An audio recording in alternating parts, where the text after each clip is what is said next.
जय हिंद, नमस्कार साथियों। आरोपी 3 की जल्द होगी घोषणा। माननीय न्यायालय का क्या है आदेश? सिपाही से लेके सूबेदार मेजर और ऑनरी लेफ्टिनेंट ऑनरी कैप्टन की कितनी बढ़ेगी आरोपी 3 में पेंशन? स्पर्श ने पेंशनर्स को किया अलर्ट, करने होंगे ये दो काम। 8वां वेतन आयोग में फिटमेंट फैक्टर 2 से एमएसपी में होगी वृद्धि, बनेगी 10,400। कैसे इसका कैलकुलेशन होगा सारा समझते हैं इस वीडियो के माध्यम से। वीडियो शुरू करूं उससे पहले आपसे मेरा अनुरोध रहेगा, चैनल में पहली बार विजिट कर रहे हैं तो चैनल को सब्सक्राइब कर लें, साथ में बेल आइकन की घंटी जरूर दबाएं। तो चलो शुरू करते हैं। अब जैसा आप स्क्रीन में देख पा रहे हैं दोस्तों, ये 1/7/2024 से आरओपी 3 पेंशन रिवीजन टेबल है जो सिपाही से सूबेदार major honorary lieutenant and honorary captain तक दिखाई गई है। ये एक सोशल मीडिया में वायरल टेबल है, इस आधार पर बनी है। इसका कोई प्रमाणिक आधार तो नहीं है, लेकिन यदि आपकी आरओपी 3 आती है तो लगभग इस तरह से आपको कुछ देखने को मिलेगा। ये इसमें समझाया गया। इस कॉलम में आप देखेंगे आरओपी 3 में आपकी पेंशन कितनी बनी है, ये सारा समझाया गया है। और जब हम वृद्धि की बात करें तो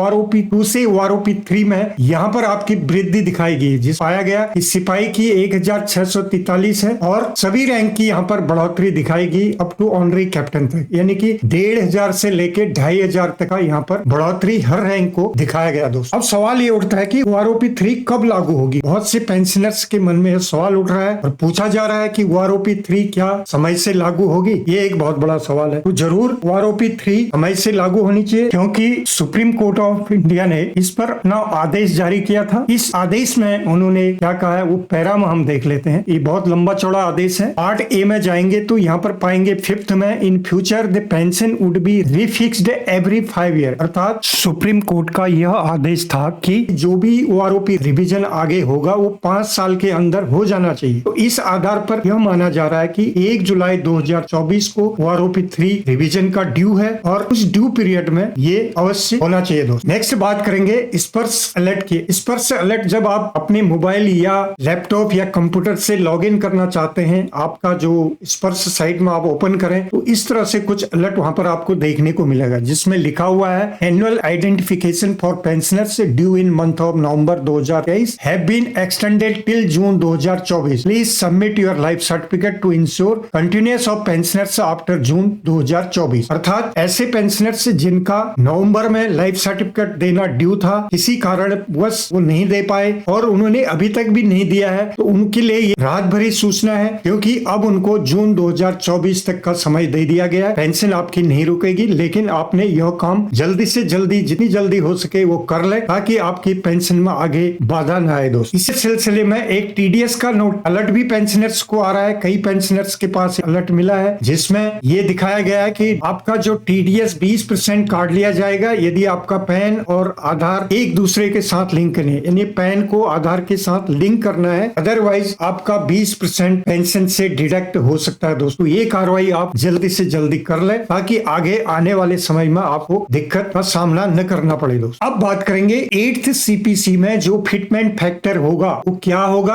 और 8वां वेतन आयोग यदि लागू होता है तो उसमें आपकी एमएसपी कैसे बढ़ेगी ये समझ लेते हैं। 5th सीपीसी में आपने देखा जो एमएसपी रिकमेंडेशन हुई थी, जेसीओ जो वार्ष की 1,000 थी उस टाइम। 6th सीपीसी में इसको बढ़ा के 2,000 होगी, और 7th सीपीसी में इसमें हो गया ये जब फैक्टर इसमें 2.57 लगा, और 2.57 लगने से ये आपकी बन गई ऑफिसर्स की 15,500, एमएनएस की 10,800 और जेसीओ जो वार्ष की 5,200। 8th सीपीसी में यदि आपकी एमएसपी रिकमेंडेशन होगी तो 7th सीपीसी के आधार पर ऐसा माना जा रहा है कि ऑफिसर्स की 31,000 हो जाएगी, एमएनएस की 21,600 हो जाएगी, जेसीओ जो वार्ष की 10,450 हो जाएगी। ये कैसे होगी वो हम थोड़ा समझ लेते हैं। अब हमें ये समझना होगा कि 7th सीपीसी में कैसे निकला 2.57। इसके लिए हमें 7th सीपीसी की रिपोर्ट देखनी होगी। ये 7th सीपीसी की रिपोर्ट है। अब जब 7th सीपीसी की रिपोर्ट में 4.2.9 पर आप जाएंगे तो यहाँ पाएंगे कि कैसे आपका जो मिनिमम सैलरी 18,000 कैसे बना, और ये 2.57 जो फैक्टर बना ये किस आधार पर बना, ये हमें समझना बहुत जरूरी है। तो इसको समझने के लिए जैसे कि हमें पता है कि 6th सीपीसी में मिनिमम जो पे थी वो 7,000 थी। अब ये जब 2.57 यहाँ पर आ गया, 2.57 से हमने इसको मल्टीप्लाई किया तो आपका 18,000 आपका मिनिमम पे स्केल बन गया 7th सीपीसी में। अब इसी को यदि आधार माना जाए तो 8th सीपीसी में यदि फिटमेंट फैक्टर 2 यदि आपका बनता है तो ये सीधे 36,000 आप मिनिमम पे बन जाएगा दोस्तों। अब हमने समझना है कि 2.57 ये फिटमेंट फैक्टर कैसे आए। इसको समझने के लिए आप देखेंगे 7th CPC में जब डीए आपका 125% उस टाइम रहा 1/1/2016 को, तो इसको जब हम मर्ज कर देते हैं तो ये आपका बन गया 1.25। और इसमें जो गवर्नमेंट की तरफ से, जैसे आप यहाँ नीचे देखेंगे 2nd CPC से 7th CPC तक इसमें कुछ परसेंटेज गवर्नमेंट की तरफ से दिया जाता है। जैसे कि 7th CPC में 14.3 गवर्नमेंट की तरफ से ये दिया गया। तो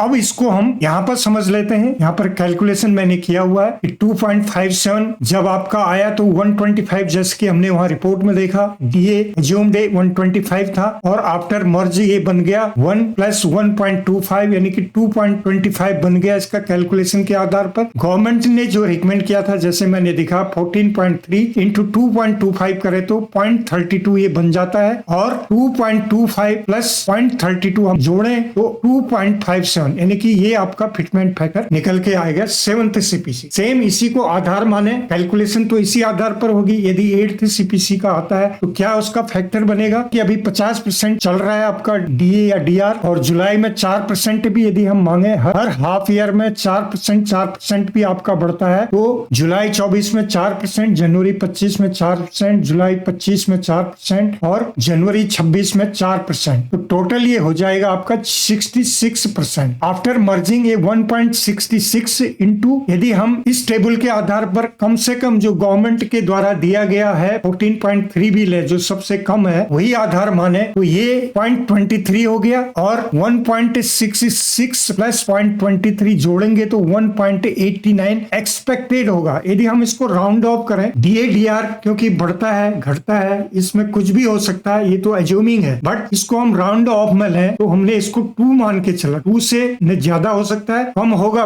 बल्कि 2 से प्लस नहीं हो सकता, जो कि इस आधार पर, तो हमने यहाँ पर 2 लिया है। इसी 2 के आधार पर ही आपका यहाँ पर जो हमने कैलकुलेशन दिखाया कि यदि हम इसमें जेसीओ जो आर्क्स का 2 फिटमेंट फैक्टर से हम मल्टीप्लाई करें तो आपका एमएसपी बन जाएगा 10,400। हालांकि MSP case Delhi high court में चल रहा है, उस पर उम्मीद की जा रही है कि उसका जो परिणाम आएगा वो जेसीओ जवार्स के हक में आएगा। परिणाम जेसीओ जवान के हक में आता है तो आपको इसमें और भी लाभ देखने को मिल सकता है। दोस्तों, ये थी जानकारी आपको ठीक लगी तो वीडियो को लाइक शेयर जरूर करें। फिर मिलते हैं किसी अन्य अपडेट के साथ, तब तक के लिए जय हिंद, जय भारत।